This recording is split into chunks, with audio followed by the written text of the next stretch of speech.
Hey, what's up? My name's Justin with 65 Drums. Today's video is all about the ATV A-frame. Now, I'm going to talk about the pros, the cons, whether or not it's worth buying, and show you some playing examples so you can sort of figure out whether or not this might be for you. So this is an electronic hand percussion pad, and there's not really a ton of options out there. With electronic drums, a new one comes out like every 3 months. But with like electronic hand percussion, you got the Korg wave drum line, you got the Roland Hand Sonic line, alternate mode has some stuff, you got the A-frame, but really it's like a smaller field of play. And this one really stands out. This is a very unique pad. Let's start off by talking about the construction first. The A-frame is basically a square playing surface with one edge that's just cut off. This makes it comfortable to set on your knee and play. Basically, that's how I played it. You can also set it on the ground and play it as a cajon if you want. You can also put it on like a snare stand or on a tripod and play it as a djembe or a congo. You can literally play it however you want. The frame itself is made out of bamboo, giving it this cool like acoustic electronic look, and the playing surface is a high-tech plastic. It's this gray semi-translucent polycarbonate plate. It's textured on one side and glossy on the inside. The texture on the front of that plate almost has like a rubbery feel, or someone else described it as feeling like the texture of like a drum head on the front of it. It feels very good to play on. And of course, I know a lot of you are electronic drum nerds, so let's talk about the internals and how it works. So the A-frame uses 2 piezos plus a pressure sensor. It's very sensitive across the entire surface. You can sort of tap your finger all around in a circle across the playing surface. It picks up the really light hits and the really hard hits and a lot of dynamic range in between.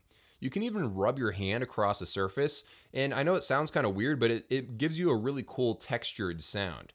The pad even picks up when you're playing on the bamboo frame.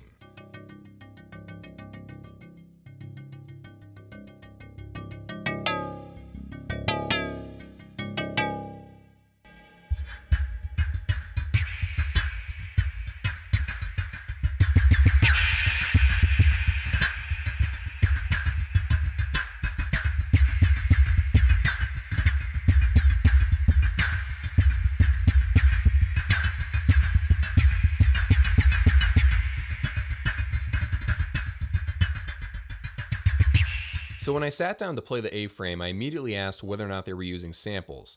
And they said that no, they're not really using samples. It's actually more complicated than that. As far as I can tell, and I'm not sure that I've got this completely right, but they're using a combination of the sensors inside of the pad picking up a bit of the acoustic sound of your playing, along with their DSP engine. This is basically a synthesizer that gives you a ton of control in order to create whatever kind of sound you want using the different components they have inside of the module. So with the built-in drum module, you're getting about 40 tones. And a tone isn't just a sound that you can play quietly or loudly. It's actually more complicated than that. For each one of your tones, you get 4 timbres that make it up. And for each one of those timbres, you get control over the note, the decay, the pan, and an effect. So when you start stacking all these effects and all these different alterations to all these different instruments inside of the tone, you can create whatever you want. You can get lost for hours creating your sound out of all the different elements and stacking things together. And thankfully, if someone smarter and better at this than you decided to create a really cool sound, you can actually download some settings files from an SD card onto your A-frame and just basically have whatever sound that someone else had on theirs. Okay, so with that being said, let's jump over to some playing examples.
Okay, so that brings us to the back of the aFrame. You get a bunch of different ports here. You get a headphone port with a volume knob next to it. You get right and left outs. You get an edge and center knob because it actually can differentiate between the edge and the center of the pad. If you look in the center of the pad, you'll see that there's a tripod mount, so you can actually play this as a djembe or a conga or a bongo. There's DC power and there's a value knob. And of course, this obviously works on batteries as well. So when you sit down to play the aFrame for the first time, you might initially think that it's like this stupidly simple instrument and there's not really much there. But the more you play it, the more this thing grows on you. It's hard to explain, but they've made it so it doesn't actually feel like an electronic instrument. It feels very, very acoustic. Even though it's got a plastic plate on it, even though you're listening through headphones or through speakers, it feels very natural for some reason. And the unique variety of sounds is actually pretty impressive. Of course, I haven't played it for a full week, so I don't know if I'd get bored of it, but from the time I spent with it, I enjoyed it very much, and there's a lot you can do with it. This would work great with something like a looper, such as a jam man pedal. So you play something like a kick drum line, you loop that, you play the snare line, you loop that, and then you can start doing all the intricate little patterns on top of that, and you can just go on and on and on. It would also be pretty cool if they sold a matching kick drum pad. Nothing really fancy or anything, just a rubber pad that lets you change a couple of different kick drum sounds, and it would tie in with the aFrame. That way you could have more like a full kit sound and not really take up that much space. I think that would be kind of cool. But really, there's not a ton of stuff I would change about the aFrame because it's just really well thought out and it's very polished. The main downside of the aFrame is that it's not designed for the average Joe in mind. It costs $1,600. You can get a heck of a drum set for that amount of money, or you can buy the aFrame. So it's aimed towards like professionals, people that are specifically looking for this kind of percussion element, that are looking for some like unique sounds that are really hard to find in other places.